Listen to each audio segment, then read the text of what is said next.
All right, welcome to Long Island's #1 pro wrestling broadcast, Monte The Pharaoh, filmed here every Thursday at 9 p.m. out of the great indie music studio. At the board is the super producer, Matthew Ice. Matty, how are you? Happy St. Patrick's Day, my friend. Happy St. Patty's Day to you, too. I'm doing all right. Hell of an intro there, Pharaoh. Good job. Thank you, man. Yeah. I'm getting tired of hearing the bell, but yeah, thanks, man. So much going on in the world. Looks like World War III is imminent. But this isn't about this. We're not going to discuss this at this point. We're going to talk about what we're calling Remembrance, Regret, and Rebirth. I want to recognize the passing of two men to start the show. And I want to open up with a very close friend of the show that maybe people didn't know, Mr. J.J. McGuire. J.J. was known for his role with the Gentrys and later became a songwriter with Jimmy Hart for the WWE theme songs and the WCW theme songs. JJ and Monte The Pharaoh made our acquaintance a couple of years back when the show first started. Then JJ came on, and then we closely became very, very close friends. Spoke to JJ often, and losing him was very painful for me. And you. Yeah. He was always a good guy, and when I had my health issues, he checked on me literally at least 2 times a week. He always had great things to say. He always was a kind soul. Didn't like drama, and to be shocked, to find out of his passing was just very, very unexpected. He was very excited to come to the new studio and perform. COVID hit, and finally it had passed, and I had spoken to him about maybe 2 weeks ago, and he was really excited to come into studio. We were making plans. He wanted to perform, and he wanted to perform at Wisteria Hall, which he had done before. And I just, for people that didn't know JJ, look him up. The guy had a really storied life, and if you're a wrestling fan, he's the guy that wrote Sexy Boy and the Demolition theme, and unfortunately for him, Jimmy Hart, as being as big of an icon in wrestling is, gets a lot of that credit, Right. and then Johnston also. Right. So JJ, right. but JJ never had anything bad to say about that. He always was very very complimentary. He was a really good guy. I mean, like, truly good, Like you said, he wasn't into controversy.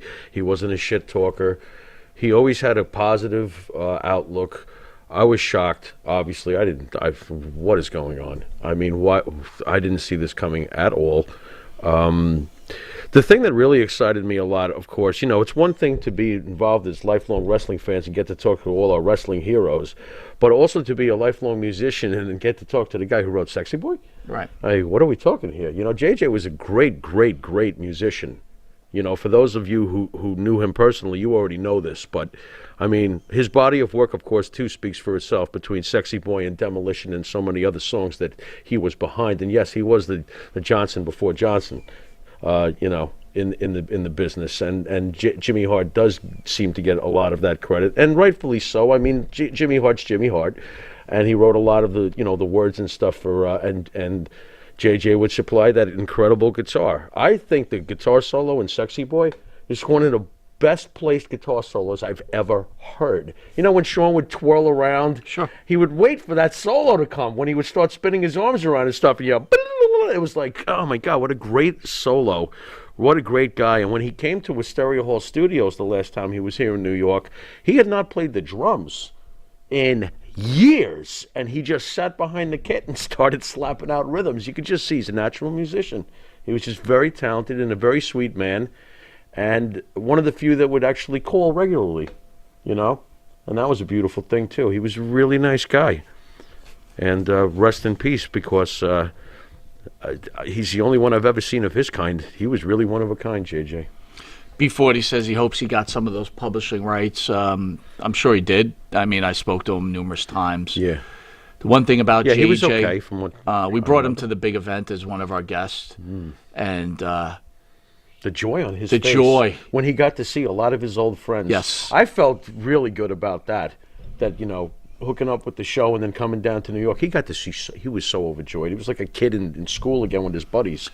You know, you could see the joy on his face. I remember when he came. He went into, like, so if anyone's been to the big event here in New York, right? You got these side rooms, and then, you know, some of the bigger stars are in their own rooms, and then there's a whole floor where everybody, like a whole bunch of stars in there. But long story short, he got a picture with Tessa Blanchard. He was so excited about that picture with Tessa Blanchard, he couldn't stop showing it to me. Yeah. And you're right.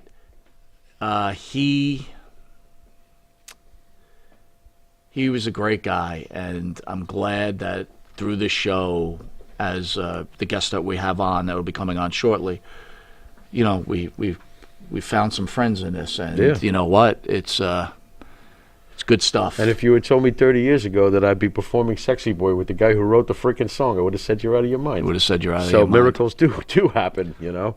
Great guy. Also, everybody knows by this point, Scott Hall passed away earlier this week. Suffered 3 heart attacks after having hip surgery.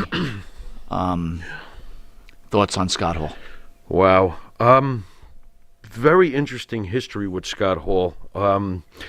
Before I ever met him, during the 90s, and this is the highest compliment I could pay him, and I know you're about to go, what? But you know that when the NWO was at their height, you know who my favorite member was? It was Scott Hall. It wasn't even our beloved favorite all-time Hulk. It was Scott Hall. There was something about Scott Hall that was irreversibly cool. I mean, if anybody defined cool, it was Razor Ramon / the Scott Hall from the NWO. This guy was irreversibly, immaculately cool. And I adored him. He was probably in my top 3 during the whole 90s as far as the guys I loved the most. And then we got back in touch with each other, and you took me to a show in Deer Park, local promotion, doing a show, and Scott Hall was appearing at the show. And you remember how strange this was. While we were online waiting to meet him, and I struck a conversation with him. I had never met him before. And we started talking about his son, Cody, who at the time was in Japan and had recently been injured. I started asking him about his son because I was into New Japan. And he starts talking to me so engaged that he tells me to come around the table. You know, let's not hold up the line. Come over here and talk with me. And you're looking at me like, what happened? Right. You know, I mean, just a great dude. You know, I was like, wow. I mean, he like met every expectation I ever had. You know, I talked with him for a good 10, 15 minutes. And then I felt bad that I was taking up the fans' time, so I excused myself from around the table. That's how engaging he was. And then we had him on, several years later. We actually had him on our show. Right. You know, and at the time, I think we both said this too. Maybe we were being hypersensitive. We could talk real, right? I mean, you know, sure, maybe why we were not? being hypersensitive. But I started thinking about it this week when. Well, I think you got to give the fans a little insight, right? Well, so I was going to get into Go ahead. some of the details and some of the insight as to, you know, why, you know, Scott just passed away this week, and I started thinking about this. Now, this show was maybe 2 years ago. Is that fair to say? Fair enough. Okay. You know, when he got out of the car, he was in pain. He was obviously like, oh my God, that ride, you know, and he was like, you know, bitching about how long it took to get there and stuff like that. And he wasn't in the best of moods. And at the time, it was such a striking contrast to the Scott Hall we had met at that show a few years earlier. So I was like, whoa, this is a totally different person. I was like, what's going on here? But of course, when the counter went on, I thought he gave us a great interview, right? I thought it was pretty much killer. And then afterwards, he basically jetted out of there, and we were disappointed, you know. But I thought about it, though. You know, but why at the were you time- disappointed? Just Well, because? I was disappointed. Like, we would hope to have gotten a promo out of him or something. You know, there was a few things we were hoping to, you know, to see if he could help us out with and stuff like that. You know, he came a long way, and he wanted to get out of there, you know. But, I mean, my reasoning now to the whole thing is, you know, you start to realize the man just passed away at 63. We saw him at 61. Who knows what kind of shape he was in that day or how he was feeling. Right. You know, I don't know if his hip was already starting to, you know, some people carry around these hip things for years. Sure. I actually know a person who did, You know, so who knows how tired he was, or run down he was, or aggravated he was just from being schlepped around. Who knows? Well, I will You say know? he gave a great He interview. did. He did. You know, just last And he week. had fun with us too. you know? Just last week we were talking about being in the penthouse, right? The penthouse of wrestlers. Right. And Right. Yeah, we're too you rough. asked about Scott Hall, Yeah, we're and too rough. I said no. Yeah, we're too rough. But after seeing how many people care about Scott Hall, yeah, and impact I on said, the you know business what? too. That's a whole this guy nother- probably does deserve to be in the penthouse. Yeah, with a golden toothpick. I Here's think the, that's what Kevin Nash asked. here's the asked thing I got from Scott Hall. Okay, Oh, he was so great. when Scott Hall was right, he was right. Oh yeah. Meaning, this guy knew wrestling. Oh yeah. Of all the NWO members, this guy could wrestle. Right. This guy can do a great interview. Oh yeah. Yeah. He had his demons, like many of us do. We talked about that earlier. Yep. Yep. But the one good thing about Scott Hall is he was able to conquer those demons, yet be it a short time. Right. He was able to conquer it. Right. You know, who's to say maybe if he didn't have the problems, right, that he had, maybe Right. this wouldn't have happened because of a broken hip. We don't Right. know. Right. I will tell you this. Scott Hall made a difference in people's lives. Yep.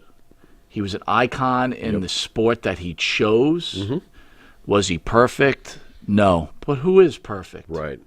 You know, oddly enough and eerily enough, during our interview with him, he almost drew a parallel to Mickey Mantle. Remember when he said, "Give Mickey Mantle a liver"? It's Mickey Mantle. He said, "If I had known that I would have made it this long, I would have treated my body better, just like Mickey Mantle." Right. He's like, "Well, if Mickey Mantle needs a liver, give him a liver. It's Mickey Mantle." You know, it was funny, but Scott was actually talking about himself too. He's comparing himself to Mickey, and sadly enough, Mickey passed away in his early 60s, and now we have Scott passing away. It's almost like he was foreshadowing something. But you know what? When you look Very at when you strange. look at a life lived, What a he life. changed an industry. Oh, God. He was an icon in the sport. Oh, Lord. He's a He had legend. so many fans that loved him. Yeah.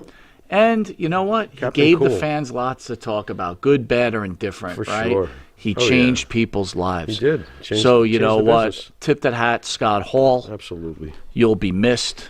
Yeah. You're an icon. One of the greats. And he's always going to be one of my favorites, too. So Maybe one day, you and JJ will get together, have a beer upstairs, and the gentleman we'll talk about shortly with John Cena, Dan Marathi, will maybe get his dream interview yeah. and be able to Why not? get Scott Hall in heaven, right? Probably got killer equipment up there, too. There you go. You know?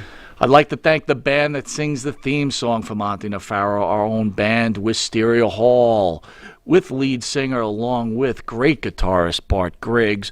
Make up that band. Wisteria Hall sings such great songs as In My Dreams, This Life, Not Far Behind, Here Comes the Rain. You can find their music on the Wisteria Hall YouTube page, Spotify, iTunes, Apple Music, and Reverb Nation. I want to thank Wisteria Hall personally for putting that tribute out in the beginning of the show for J.J. McGuire. Yeah. Again, Oddly enough, that was filmed the day that Scott died, and I actually almost... He was in my thoughts, too, during it. I'm still not over the fact that JJ's not with us anymore, Yeah. and I'm still thinking about him. So that video was Yeah. a great I think tribute. JJ would have liked it. He wouldn't have liked it. He would have loved it. He would have liked it. You're watching Long Island's #1 pro wrestling broadcast, Monte The Pharaoh. Catch us on the Monte The Pharaoh YouTube page, the Monte The Pharaoh Facebook Live page. Hear us on iHeartRadio, Spotify, Anchor.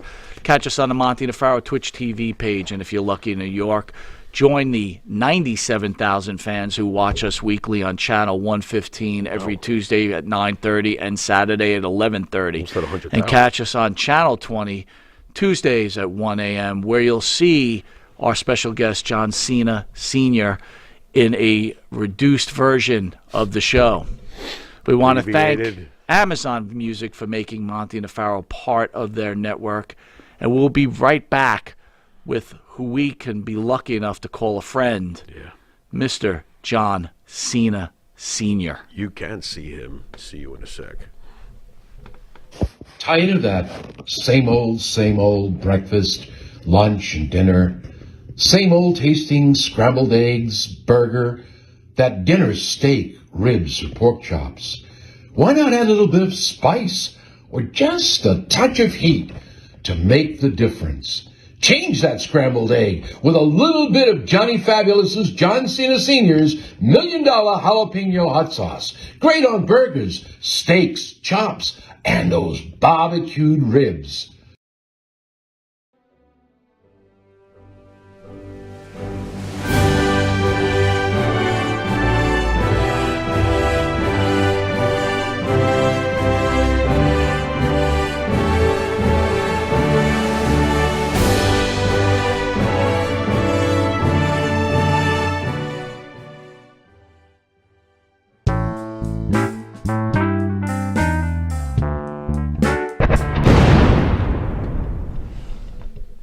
All right, welcome back to Long Island's #1 pro wrestling broadcast, Monte The Pharaoh, seen here only out of Indie Music TV. Welcoming Mr. John Cena Sr. John, how are you, my friend? As always, I'm fabulous. Thank you, guys. Thank you so much for having me on. It's an honor. No, sir, it's our honor. And first, I'd like to open up and say our personal condolences to the loss of your friend, Mr. Dan Marathi. It's pretty tough. It's pretty tough because I just finished a telephone interview with him. As you know, we do Fabulous Fridays every Friday. And we couldn't get into the studio, so we did a phone, 1 hour phone on Monday. Said he'd see me Tuesday so we could put 4 more in the can. And then I'm driving back from the dentist on Tuesday morning. And I got a call from his very dear friend, Neil Maloney, and as you know, Boston Wrestling and the MWF, who started 20 years ago by Dan Marathi and Mr. Maloney, Neil Maloney. A dream for both young men. One man decided to continue while the other man followed another venture but was still involved. And he said to me, "Hey, Johnny, how you doing?" I said, "I'm doing great." I said, "Why would you call me, Neil? Is it about the show for the 16th?" Or he said, "No." He said, "Man, I don't know how to tell you this." I said, "What is it you need to tell me? Just spit it out." And he said, Dan died. And I just simply said to him, I said, "I don't need a rib, man. I don't need a rib right now." And he said, No, he died last night. I guess he was with his father. He went in the shower, and then father heard a thud, called 911, and when they got there, he was unresponsive. John, So it was a tough loss. I'm sorry, John. Many of the fans obviously knew Dan from his show. Obviously, he had a lot of fans and he had his detractors, but the bottom line was he had a nice, healthy following for a very long time. The fans see just one side. They see the on-camera Dan Marathi. Can you tell us more about what was he really like? What was the personal side? Your thoughts on who he really was compared to on camera. I worked with Dan Marathi for 16 years. There was a situation that we got involved in where I didn't like what he did, and I walked away for 3 or 4 years. I gave the eulogy at his funeral. And I will say the same thing to you that I basically said to everybody that was there. There's a side of Dan Marathi that nobody ever really saw, that nobody ever really knew. You talk about followers. He has 523,000 followers. That's a lot of people following a show around the world. There's a side to this man that people never truly saw. What they saw on camera was a young man, and I use the word young, 42 is very young to be called home. He did what he did because he loved what he did. I was with him many times when he would raise money for the Special Olympics, something very near and dear to him. He started a program to keep kids off the street, money going there. We gave and we did as much as we could, and he did for Make-A-Wish. We started he did, I shouldn't use the word we, he did, started the Paul Bearer Toy Drive, an annual thing, in honor of somebody who he loved very, very much, who called almost a second father, Bill Moody, Paul Bearer. Bill and I had a lot of chats, and he would talk about Dan, I would talk about Dan, and there were things that each one of us didn't like, but there were things about him that you had to love. The fact that he loved this business, the fact that he loved the people around him. I'm Italian, and the word familia is the most important word that I know. Familia is everything. He loved his family, and they loved him. I said at that eulogy, if we get nothing else from what we see and have heard, take a lesson from this young man. Hold those you love close. Treasure them. Enjoy them. Hold no hate, animosity, or anger. Learn to forgive and be happy, because we are only here such a short time. He was a very kind, giving person. Did he have a temper? I think we all have one of those. Certain things irked him, got under his skin. I was the kind of a guy, and I think if you've seen any of the tapes, you see situations where I'd say, hey, slow down, take it easy. Don't bring your dirty laundry out here. This is between you and whomever it is you're dealing with. You're right, Johnny, you're right. There was a situation where he was involved in a car crash with the Iron Sheik. I don't know if you are familiar with that situation or not. Mm-hmm. We are. He was really injured pretty bad by that. There were days when he'd come to the studio that he would sit in that chair and we'd have to cut and get up because he was in so much pain. I remember a call. Johnny, he said, I don't know if I can do this anymore. It's just killing me. The pain is too much. And so I had a cross, wooden cross, and I said, I'm going to bring you something touched to the hair of Mother Teresa of Calcutta. Geez, just wear it. I don't know if it's going to happen, but just wear it. And a couple of weeks later, he said to me, I don't know what was in that cross, but I feel like a whole new person. And he got so attached to that. There was a religious side to this young man that I don't think anybody ever knew or ever saw. He got so attached to that he lost it. He called me and asked, can you replace it? I didn't have any anymore. And so I had to go get another one for him. And that cross was buried with him the day of his funeral on Saturday. So he was a religious man. He was a family man. He was a generous man. He gave freely of himself. I listened to all these stories of people saying how he used people and how he abused people. I can only tell you this. I was never witness to any of that. I was witness to the fact that he treated everybody with respect and treated the same way that he was treated. When you throw gas and start a fire, that's how somebody's going to treat you. So if we deal with a level head, and people don't realize some of the things that he actually went through. I'm going to be real up front. I guess maybe I'm telling stuff that people don't want to know or want to hear. But he paid a wrestler up front to do a series of videos for him. The guy did 2 and took off with the rest of the money. There's another situation of people booking the airline saying, we're going to show up, we're going to be there, go to the airport, and they never show. It wasn't easy. It's not easy being involved, being a promoter. The one fault that I had about the shows that he did, and I always used to say, Danny, please let everybody else know what's going on, because if anything should ever happen to you, there's no way it's going to go on. We can't find out what's happening. And that's, a sad thing that's happened. The Berserker has nothing but good words for him. We did a lot with the Iron Sheik. I was there doing Paul Orndorff. I was there when we did Holly Race, the Boogeyman. Treated with respect, treated with the dignity they deserved. Did he have conflicts with other wrestlers? I imagine he did.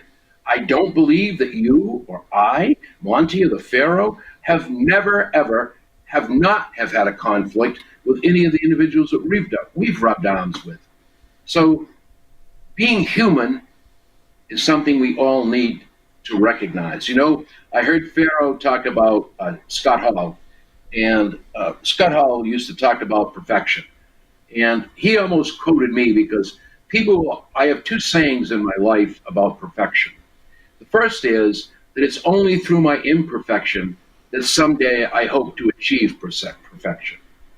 And Scott Hall almost quoted me directly because the second one is, there was only one perfect man that ever walked this earth, and they crucified him. So, Dan was a lot of things to a lot of people. He worked well with the handicapped kids that worked with him. He trained a lot of people in how to do camera work. He helped some of these young people. Todd Hansen, who's on WWE now, is one of the Vikings. He helped him do his promos. He pushed him. There are other individuals with different shows, Impact. He worked with these people to help them get better. And I reiterate what I said before.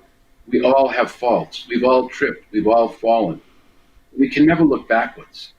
I'm a firm believer of taking the book of faults and gluing the pages together because you can't look back on them. Go forward and try to correct the things you did. He was making great progress in that area. And then it was kind of like time was up. John, what do you think the future is? 'Cause I'm sure the fans are curious. What's the future of the channel itself, if you have any idea at this point? I do, I guess. John, let's just make it a two-part question, right? Because the fans want to know how much as they adore Dan and the channel. The future of the channel, along with MWF, what are we looking like? I will tell you this. Several people have asked me if I would continue. There's only one Dan Marathi. I respect you both very much, and I'm proud to call you friends, and you are my friends. But Dan was a walking wrestling encyclopedia. There is no way that anybody in my book, unless they're of the caliber he is, and we have two individuals there, Charlie and Phil, who basically have the same knowledge, if you want to use that word. You could say to Dan, do you remember 1967 when, and he'd go right into what you're talking about, give you the answers. And when he questioned people, he would, like the Berserker, talk about this match and that match. So as far as the TV show goes, in my heart, I would like to see someone pick that up. I would like to be a part of that. I'm not sure that's going to happen. In terms of Boston Wrestling, MWF, in terms of the promotions and the shows,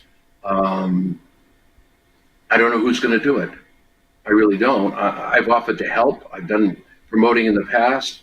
I just don't know. It's a void that's at this stage a question mark.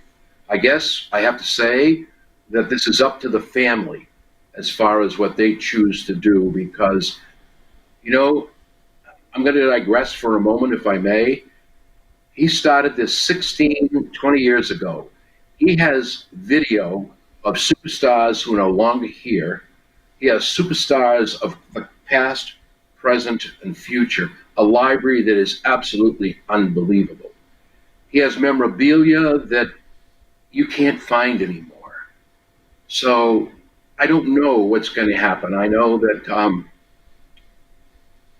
a lot of us don't want to see it end, but it's up to the family now whether this will continue or it's finished. So again, I guess I answer without an answer because I don't have one. John, what is your relationship with the Marathi family currently? Like, are you guys tight? I mean, is this something that they'll discuss with you involving the future of the channel, etc., or? I wasn't tight with the family at all. I knew his dad, his father. I met his brother at the wake and his mother and grandparents.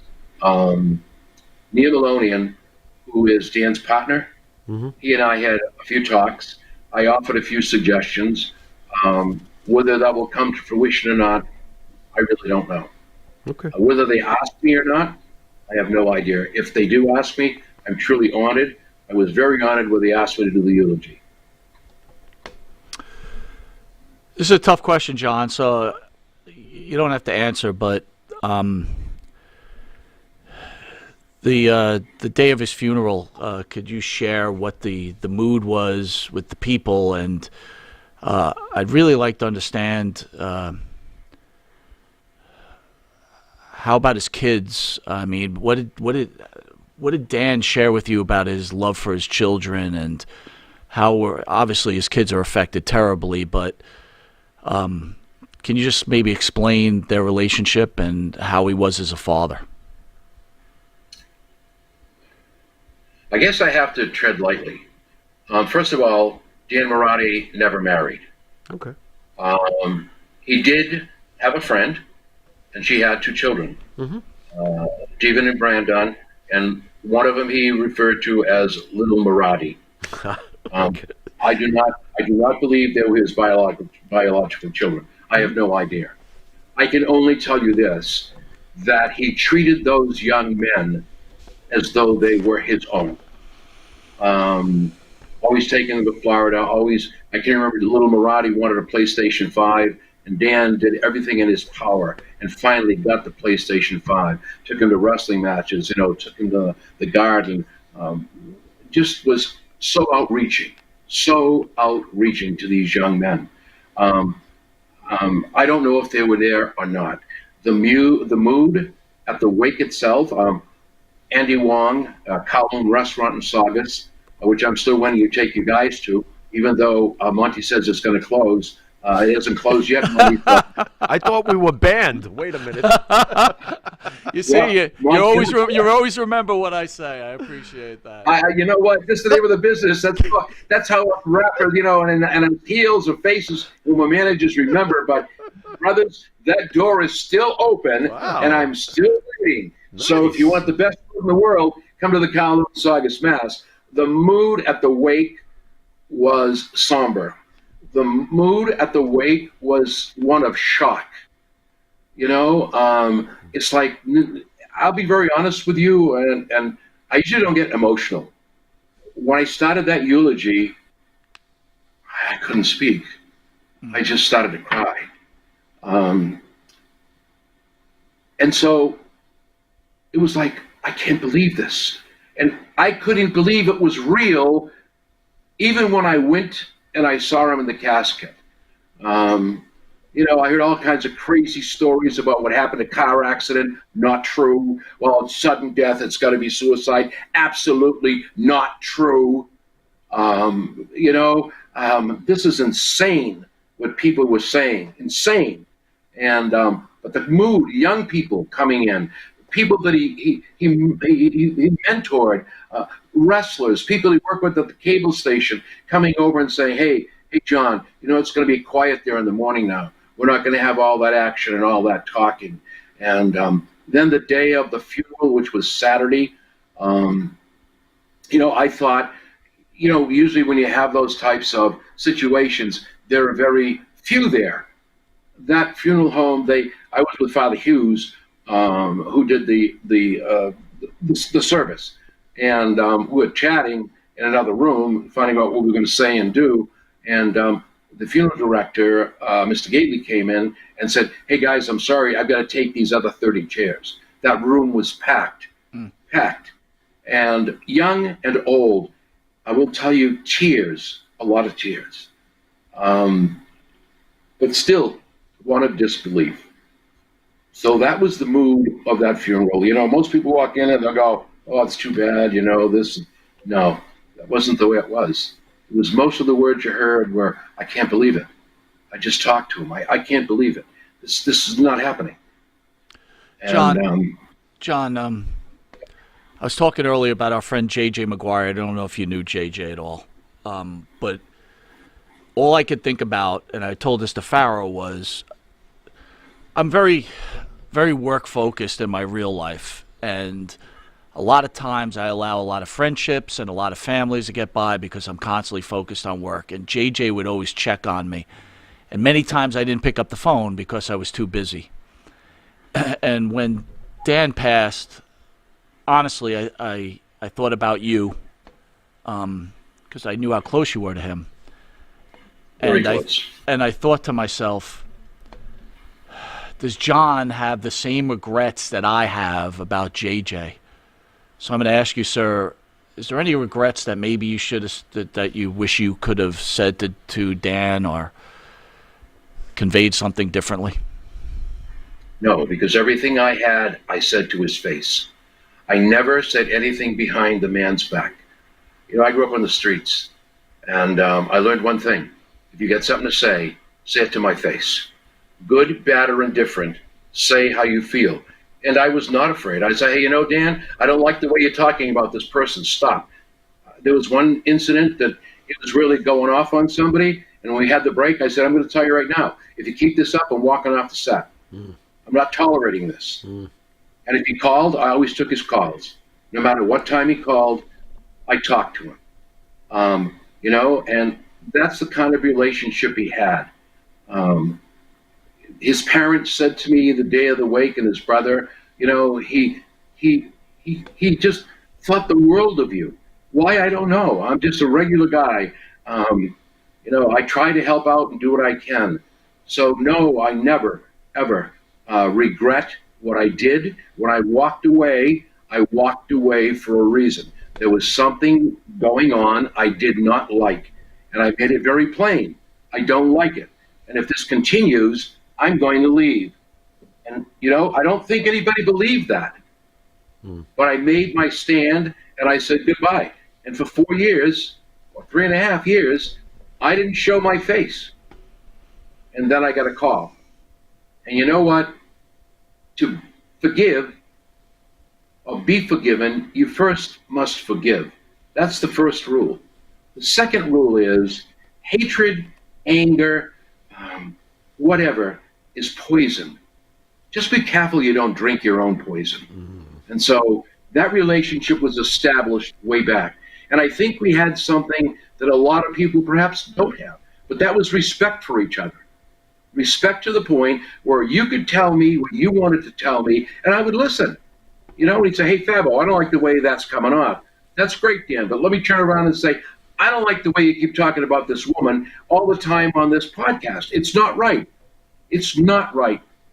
Well, Brutus the Barber spent a whole chapter. I don't really give a damn.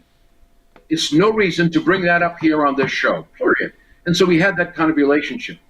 We were the best of friends.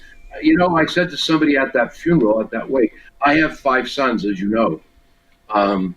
He was like my 6th son. He really was. It was a hard thing.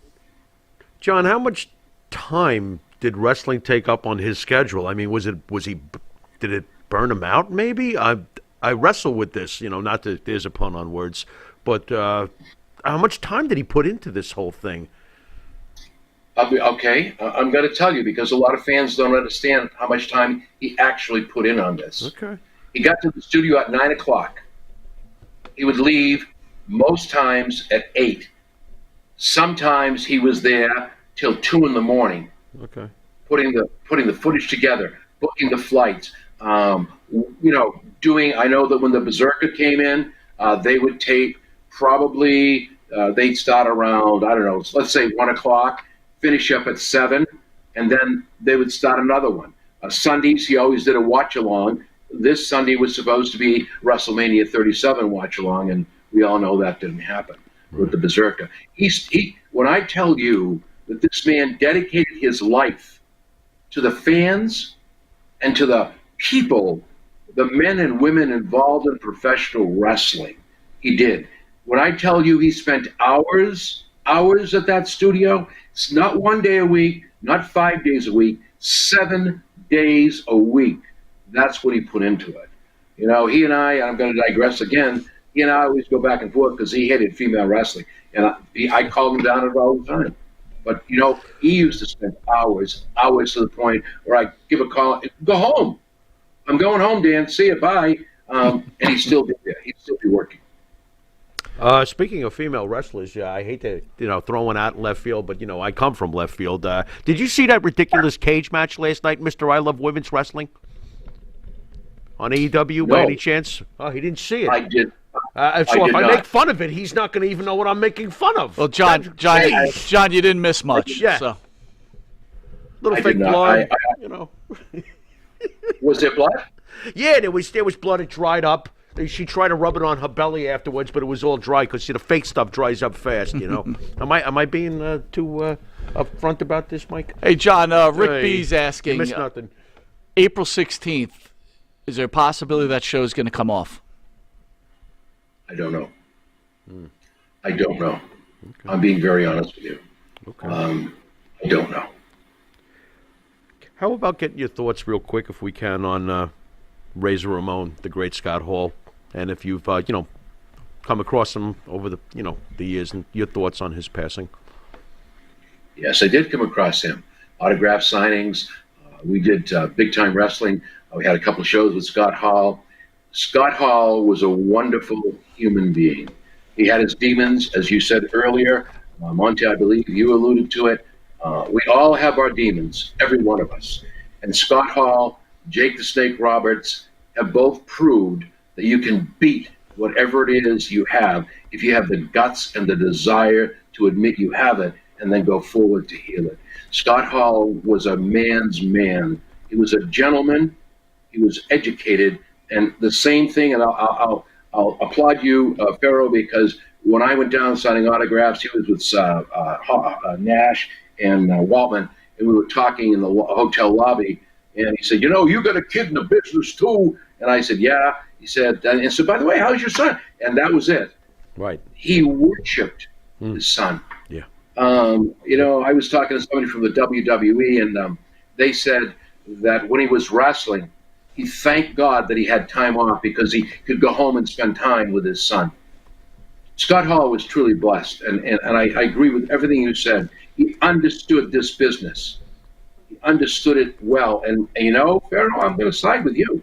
NWO, the standout in that whole group, Scott Hall. Yeah. No question about it, my friend. He was the magical factor. John, I'm going to throw a baseball comparison out there. I know that you'll get it, but some folks at home might be too young for this. Is Scott Hall the Curt Flood of professional wrestling? Because Curt Flood was the first one to stand up for free agency in baseball and changed everything. I mean, I think, is that a fair analogy, that Scott Hall is the Curt Flood of pro wrestling? I'd probably go with that. Yeah, he wasn't afraid to do any of that, man. I'll tell you. You got to really admire this man for who he was, what he did, for the business and the people around him. That's what people failed to look at. He was a courageous man. I tell you, I'm going to miss him. I think the fans will miss him. And there again, I make my point. If you've got a chance to see these men and women, if your family, you're a distance from them, get back with them, patch things up. Because here's the time again when I tell people, life is like a candle, and you never know when God's going to send the breeze. John, we talked about Hall, and if a person gets a chance to reflect on their lives, I would think that Hall would have some regrets, just like everybody, but in the end, he'd look in the mirror and say, you know what? I made a difference. You think Dan would feel the same way? Yes, I do. I think Dan Marathi made a big difference to a lot of people. Regardless of what I read on the internet, with some of the comments that were made after he passed away, those people should be ashamed of themselves. They didn't even know the man. Dan made a difference to those kids from Special Olympics. Who would do a wrestling show and invite 150 kids? Come, get free T-shirts. He made a big impact, a big difference on a lot of lives. He really did. Well, I could tell you, Pharaoh and I were talking, and when you see the comments, this has been a rough couple of years for a lot of families and a lot of people between COVID and everything else that's been going on in the world. Mm-hmm. And when you see comments saying that Dan Marathi saved my life because I had nothing except Boston wrestling, what can you say? Kudos to what him. Can you say? Again, like I said last week, I didn't really know Dan. I just knew some dealings that happened, but I really hope for the fans and for a lot of people that somehow that channel and the MWF will continue. And I know this is new and there's a lot of pain, but we're hoping that maybe you're the man that can guide this. I'm willing to do anything and everything I can to make sure it stays. But I'll be honest with you, nobody can ever fill his shoes, ever.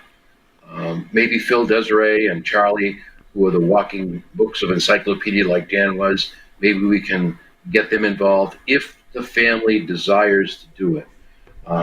It's all in the family's hands now. It may be the fact where his partner is saying, look, I wasn't involved in this a whole lot. Dr. David Reese out of California, he was involved. He's now with AEW with their wellness program. Maybe they want to keep it going. It's so up in the air right now. It's very difficult to say that it's going to go forward. Some people are saying it's the end. Okay, if it's the end, then it's the end. I believe that every end has a beginning. And I don't think, personally in my heart, that it should stop. I really don't. But try to find somebody to fill that is going to be hard. I'm honored that people have asked me if I would consider. I'll do anything I can. I'll help any way I can. But I don't think I have the talent to do what this young man did and the hours he put into it. Who's going to put all those tapes together and all those videos and spend hours flying in these people and asking the pertinent questions? It's just tough work. It's tough work. It's a full-time job. So I pray that it will continue, but it's up to the family. Well, we're hoping that's the case, that something gets worked out. Again, you can't. No one can fill Dan's shoes, but I imagine that the combination of the people that you mentioned and yourself, I really do think that something could be done. Boston Wrestling had its cast of characters, right? You had Tony Atlas, you had Marty Jannetty. There's one guy that was on there, Oscar. Did you have any opportunity to talk to Oscar? And if you did, can you share that discussion with the fans? Oscar and I are good friends. As you know, he's the guy from Men on a Mission. Yep. Men on a Mission. We've talked several times. He had his Monday night show with Dan Marathi. I have not talked to Oscar since Dan's passing. I have no idea how he's impacted or affected. How about something super positive? What's your favorite memory of your years working with Boston Wrestling? You have a particular night that you can think of that just makes you smile from ear to ear? They were all interesting. I suppose my favorite night was the night that Bill Moody, Paul Bearer, came into the ring, and I had decided that was the night that I had enough. And so Devon Dudley was there, and he was going to, I was going to manage someone, and Paul was shooting back and forth, and I grabbed the stick from him and said, I really don't give a damn what any of you say. I'm just telling you right now, and I'm looking right at you, little man up there with the glasses and the goatee. I quit, and I walked out. That was the most memorable, as far as me as a heel. I suppose the most enjoyable nights I've had, and there were a lot of them, was working with people that I watched on TV.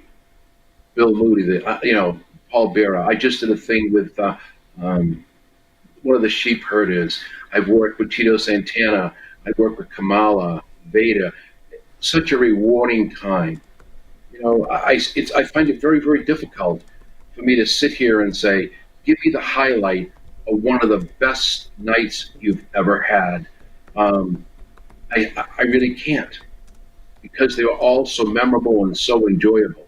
Well, that's a good problem to have. You mentioned Vader. What's your thoughts on him finally getting into the WWE Hall of Fame? Isn't it about time? Oh, Isn't it about time? I'm looking at some of these clowns that are getting on my thing. I mean, that's why I can't do the show. I just say what I feel. There are some people being inducted into this thing. Yeah. Vader worked his ass off. He was hard. He worked hard. I did a couple of shows with him. He was a good performer. And for them to pass over people like this man, to me was a sad day. And I would say that. I made no bones about it. Some of the shows I did with Dan. I think it's well-deserved. And again, I reiterate, it's about time. Because the Hall of Fame is for those people who worked for the betterment of the business, the betterment of the fans, to bring them what they really wanted, true professional wrestling. Went out every night, put their lives on the line so that they could enjoy it. Vader was one of those people. He was massive, he was awesome, but beyond the character, He was a gentleman, a true gentleman. John, we're almost out of time. I'd like you to close us out with maybe some final words about Dan, and maybe what would you like to say to him if he was still with us and you had an opportunity to give him some final last words?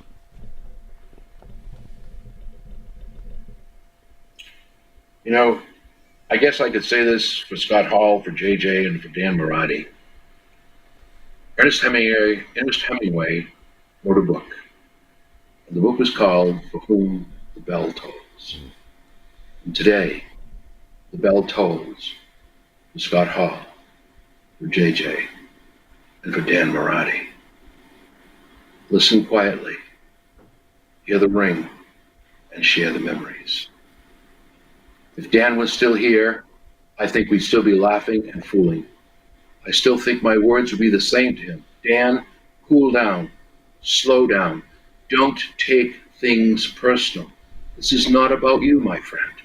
Relax, please. And I had him laughing, and we'd go back and forth. And I think that's what I would keep saying to him. You don't realize how hard it is. Dan, slow down. A lot of us here to help. Let us help. So one thing he never knew how to do was delegate. He could never delegate. And that would be one thing I would tell him. And again, don't let things get to you. Don't take it personal. Walk away. Take the high road. Andy Wong would always say, take the high road. Take the high road. Walk away. You know, we all know about the incident he had with our favorite guy, and he's a great friend. Walk away. Walk away in peace, and it ends in peace. No need to start a war. No need. And those are the things I would tell him. And you know, slowly he was understanding. Slowly. And I guess that's the way I'd leave him. You know, on the back of his prayer card, I'm just going to read you what they put on here, if I may. Those who we love must someday pass beyond our present sight, must leave us and the world we know. Without their radiant light, we know that like a candle, their loving light will shine to brighter up another place more perfect, more divine. And in the realm of heaven, where they shine so warm and bright, our Lord, one life forevermore in God's eternal light. And I believe that's where they all are. I'm sure that Marathi's up there trying to tell Peter how to run the friggin' gates. And if he gives him any trouble, he's going to put it on TV and talk about what a slob he was and how he forgot to get the golden key. Scott Hall, as you said earlier, Pharaoh, is going to walk up to the gate and say, hey, Peter, it's a wonderful place up here, but I want them gold toothpicks. And JJ, I'm sure, is writing a song about how great heaven is. So for all of us, we should sit back and say, as Bob Hope says, and includes Dan Marathi, Scott Hall, JJ, all the other ones that went before us. Thanks for the memories. Mr. Cena, you're a class act, and we want to thank everybody for joining us. I'm glad we could call you a friend, and prayers to the three gentlemen you just mentioned. Mr. Cena, send us out, please.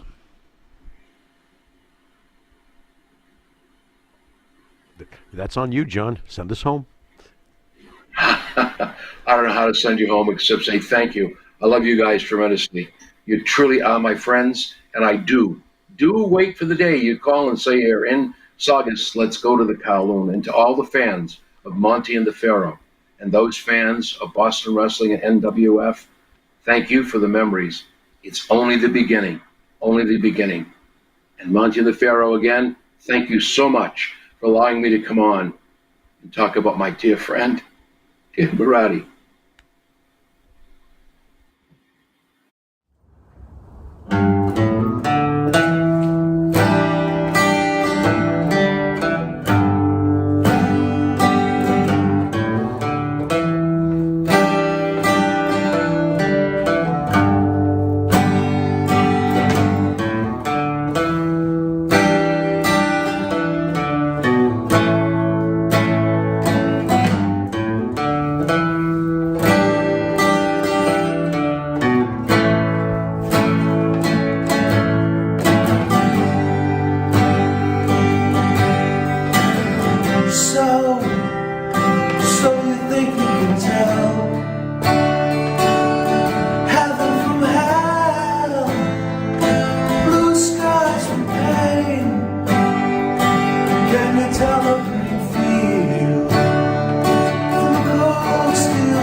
say